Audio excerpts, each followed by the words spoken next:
You're assigned to this room? I am. My name is Eleanor Vance. His care is being transferred this morning. Sign the transfer. I'm afraid I can't do that, Miss Albright. Not yet. No. I don't think you understand your position. That man is my patient. You're a nurse with debt. Fight me, and you'll never work again. I've been threatened by far more dangerous people than you.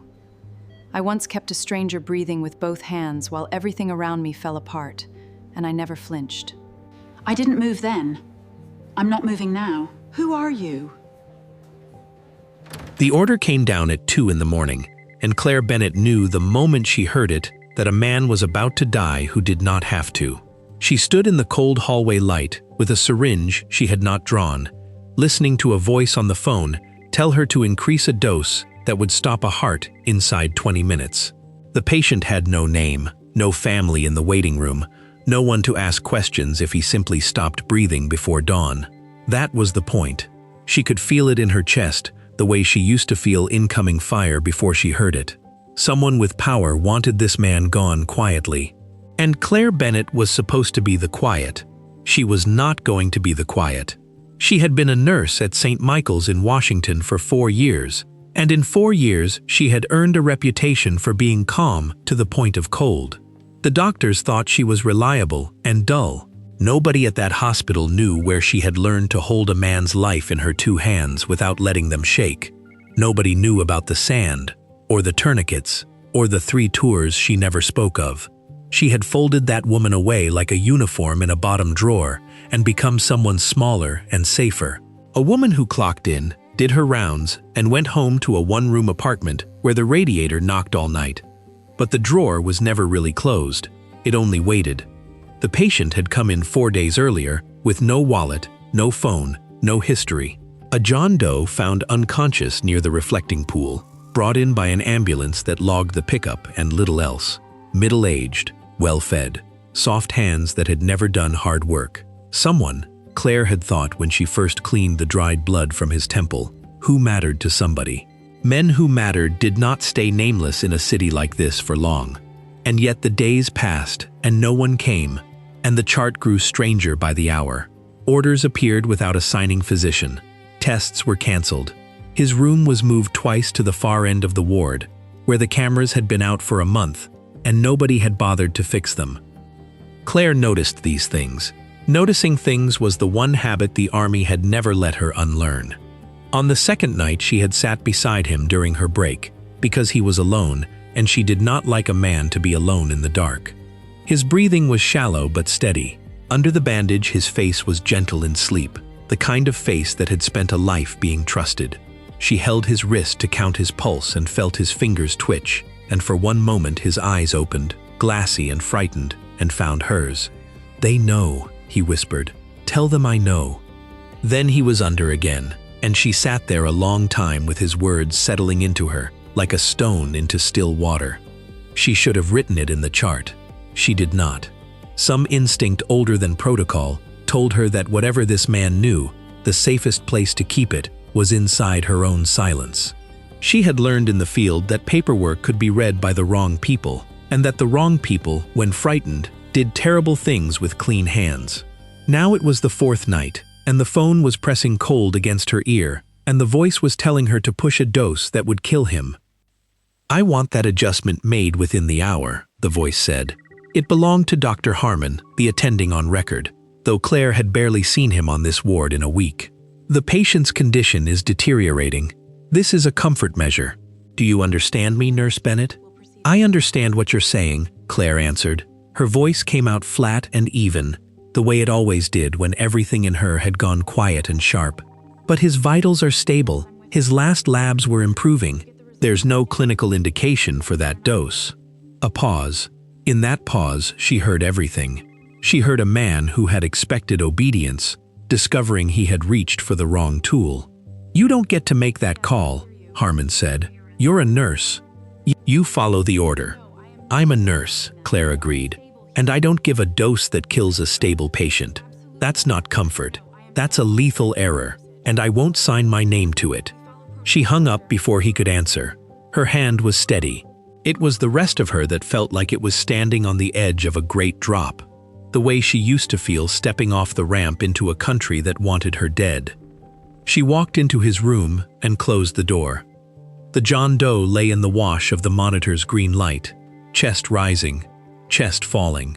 Claire checked the IV line with hands that knew their work. She traced the tubing to the pump and read the settings and saw, with a cold clarity that made her jaw tighten, that someone had already preloaded the syringe on the tray beside the bed. Someone had been here before her tonight. Someone had wanted the drug within arm's reach so that a tired nurse at the end of a long shift might do it half asleep and never think twice. She picked up the syringe. She read the label. She read the dose. She set it down very gently, the way you set down something that could go off. Then she pulled the cap from the pump's tubing, disconnected the line that ran into his arm, and replaced it with clean saline. Whatever they had planned to run through him would run onto the floor instead. She capped the syringe and slid it into the pocket of her scrubs, because a thing like that should not be left where anyone could take it back. The man's eyes opened again, clearer this time. "You didn't do it," he said. "No," Claire said, "I didn't." He studied her face for a long moment. "They'll come for you now. People have come for me before." She adjusted his blanket, smoothed it flat across his chest. An old habit, a soldier's habit, taking care of the body in front of you, because it was the only honest thing left to do. "Get some rest. I'll be right outside that door." Morning came gray over the city. Claire did not go home. She sat in a plastic chair in the hallway outside his room with a cup of coffee going cold in her hands, and she watched. By 8 o'clock, the hospital had changed its weather. She felt it before she saw it. A cluster of suits in the administration corridor. Dr. Harmon nowhere to be found, and a woman she had never seen before walking the ward as though she owned the floor beneath her expensive heels. The woman was perhaps 60, silver-haired, elegant in the effortless way of people who have never once worried about money. She wore a coat that cost more than Claire made in a month, and she carried herself like someone accustomed to rooms falling silent when she entered them. Beside her hurried a younger man with a leather folder pressed to his chest, a lanyard, and the anxious eyes of a man who worked for the powerful and feared them. They stopped at the nurse's station. The woman spoke quietly. A charge nurse pointed down the hall, toward Claire, toward the closed door. Claire stood up. "Nurse Bennett?" the woman said, coming close.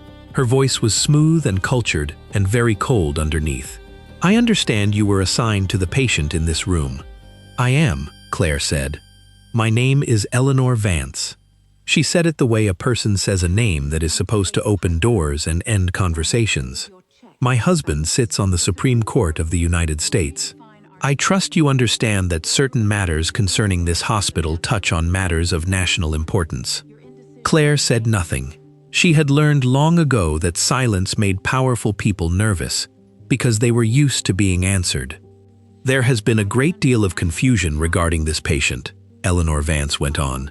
"It would be best for everyone, yourself especially, if his care were transferred to a private facility this morning. Arrangements have been made. All you need to do is sign the transfer and let my people handle the rest." Behind her, the younger man opened his leather folder and produced a form and a pen. Claire looked at the form. She looked at the pen. She looked at the woman's calm, beautiful, ruthless face. "No," she said. The word landed in the corridor like a dropped tray. The younger man flinched. Eleanor Vance did not, but something behind her eyes went flat and hard, the softness burning off like fog. "I don't think you understand your position," she said. "I understand it fine," Claire answered. "That man is my patient. He came in without a name, and someone has been trying very hard to make sure he leaves the same way. Last night, I received an order to push a dose that would have killed him. There was no medical reason for it. None. So I'm not signing anything, and he's not going anywhere until I know who he is and who's trying to bury him." The corridor had gone very still. 2 nurses at the station had stopped pretending not to listen. Eleanor Vance took a slow breath. When she spoke again, her voice had dropped to something almost gentle. and that was when Claire knew she was dangerous. "You seem like an intelligent woman," she said. "So let me be clear. One intelligent woman to another. You are a hospital nurse with a small apartment and a large amount of debt. I am married to one of the most powerful men in this country. If you make this difficult, you will not simply lose this job. You will never hold a license in any state in this union again. Your name will follow you into every interview, every application, every door you try to walk through for the rest of your life. Do you understand what I'm offering you? I'm offering you the chance to walk away whole." Claire held her gaze, and somewhere deep inside, the drawer she had kept shut for 4 years slid open all the way, and the woman she used to be stepped out and stood up straight. "I've been threatened by better than you," Claire said quietly. "I've had men aim rifles at me across a road while I held pressure on a wound with both hands. I didn't move then, and I'm not moving now. You want to end my career, Mrs. Vance. Go ahead. But you'll do it, knowing that I did my job, which is more than you can say." For the first time, Eleanor Vance seemed to see her, really see her. Not the scrubs, not the tired eyes, but the thing underneath. "Who are you?" she said. Before Claire could answer, another voice cut across the corridor, dry and precise.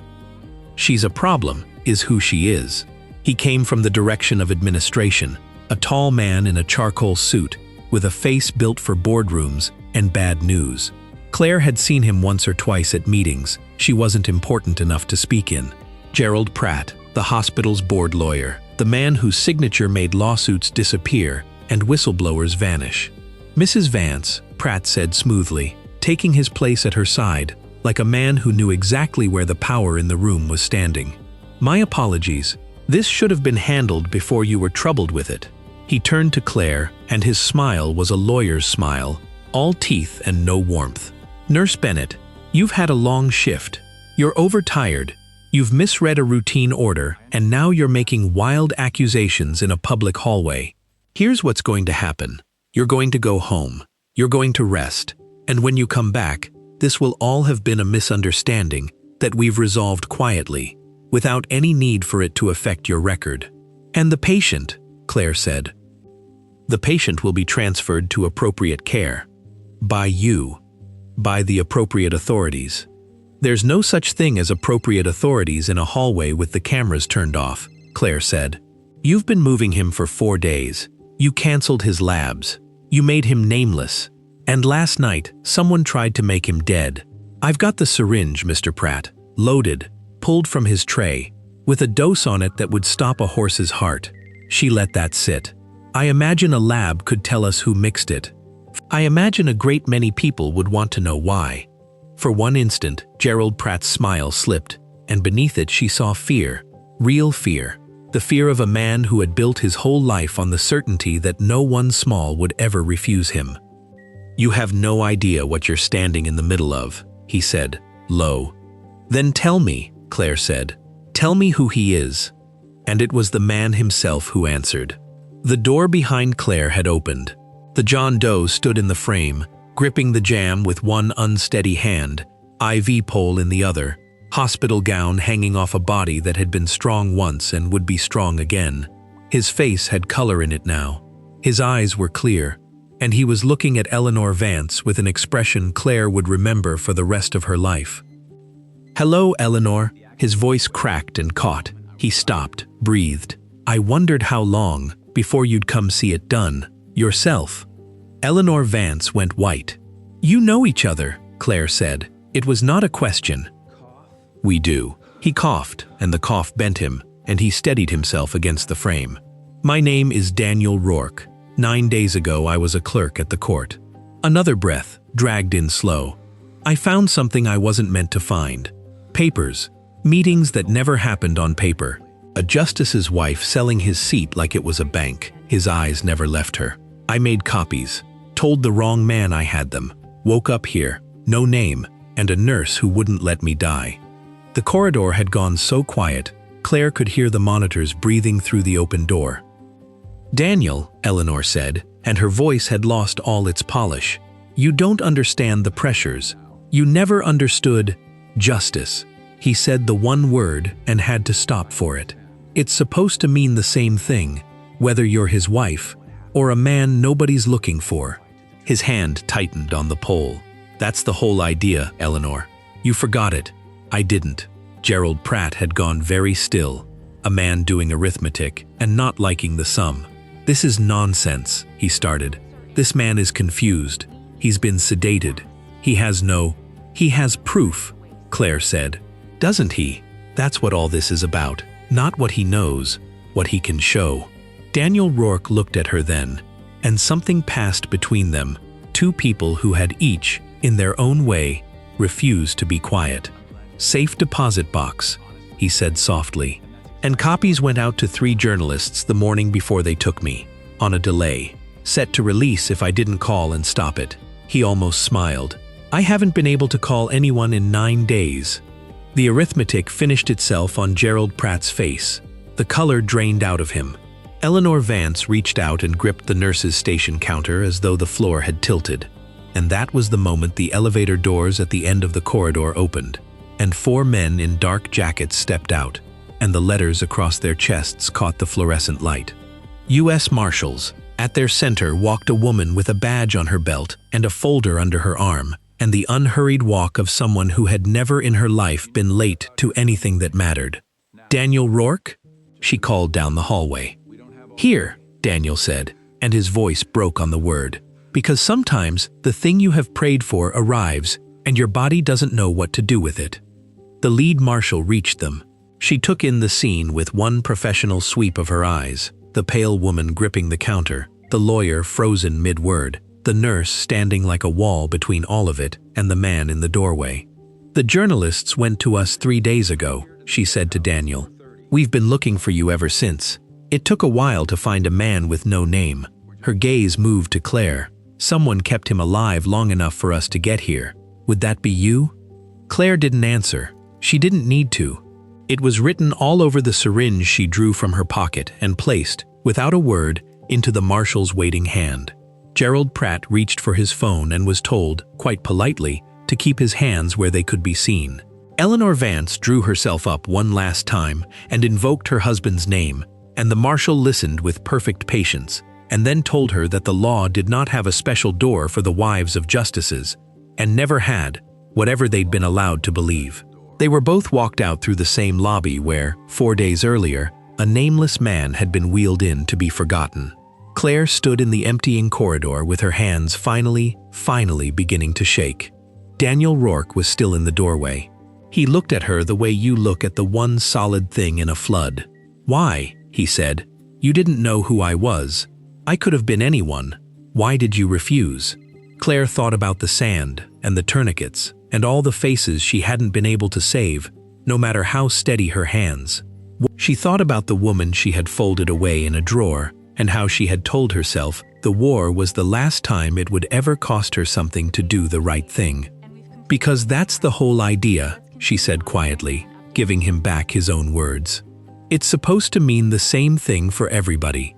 A man nobody's looking for is still a man, and I don't leave people behind. Not over there, not here.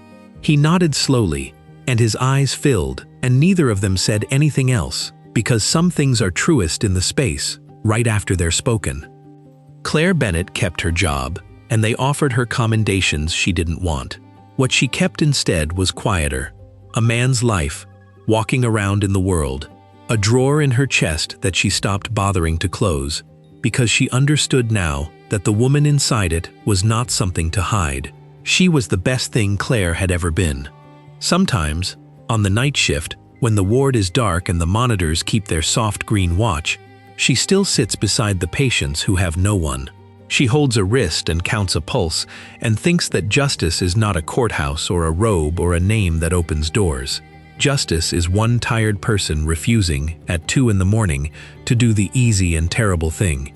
It is the choice to stay. It is the choice not to be the quiet.